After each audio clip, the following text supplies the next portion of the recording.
Here now, Ted Williams, a defense attorney, Fox contributor. He is also a former D.C. homicide detective. Looking at social media, Ted, it's really a shame. It seems like a lot of these people who are, trying to foment unrest and rage over this verdict, it seems like they didn't even watch the trial just so they could continue to spread falsehoods and lies and misinformation about this very case. Yeah, I agree with you, Dagan, and I think that tonight will perhaps, maybe, hopefully, be peaceful out there.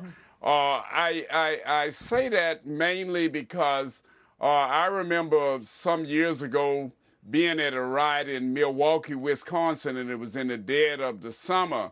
We're talking now about the dead of winter here.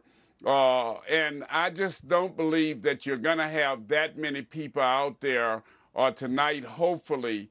And there may be perhaps maybe a few flare-ups, but that may be the extent of it. But as you said about this verdict, I think there are people in different corners, and that is so unfortunate that we are so divided. When you look at the evidence in this case, Dagan, irrespective of how you feel about it, this kid was under attack.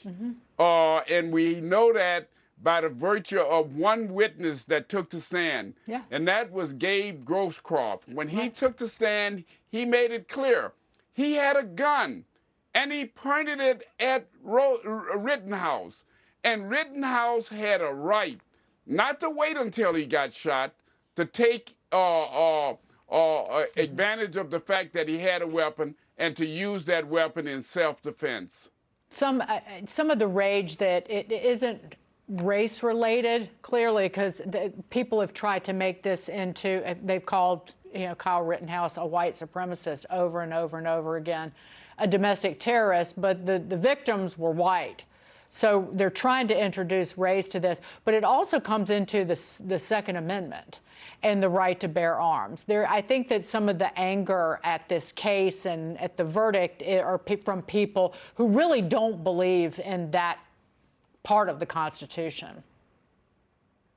Yeah, the right to bear arms is certainly in the Second Amendment of our Constitution.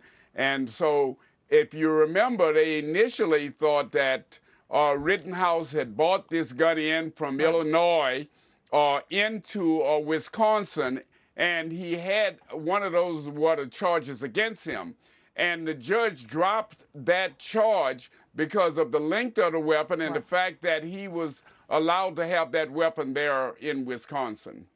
Right. That was some people had suggested, some attorneys have suggested that the prosecutors only attached that charge to kind of show the jury that he illegally had this firearm and, again, provoked these attacks by these individuals, two of whom lost their lives.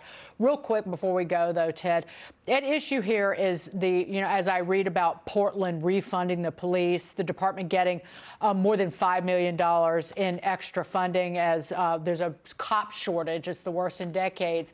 It's that gives rise to people who feel the need to protect themselves and their community. So these two are inextricably linked. They are connected and joined at the hip. It is stupid, just stupid, to believe that you can defund the police and still protect the citizens in your town and community. And what we found here was that this defunding movement led to an uprising by law-abiding citizens who said, "The hell with defunding. We want to be protected in our community. Put more money on the table, or we'll find other politicians to take your place." And that is the reason that you're seeing this refunding at this time. Ted, good to see you always. Get some rest this weekend if you can. Ted Williams, a pleasure. My sir. pleasure. The same to you.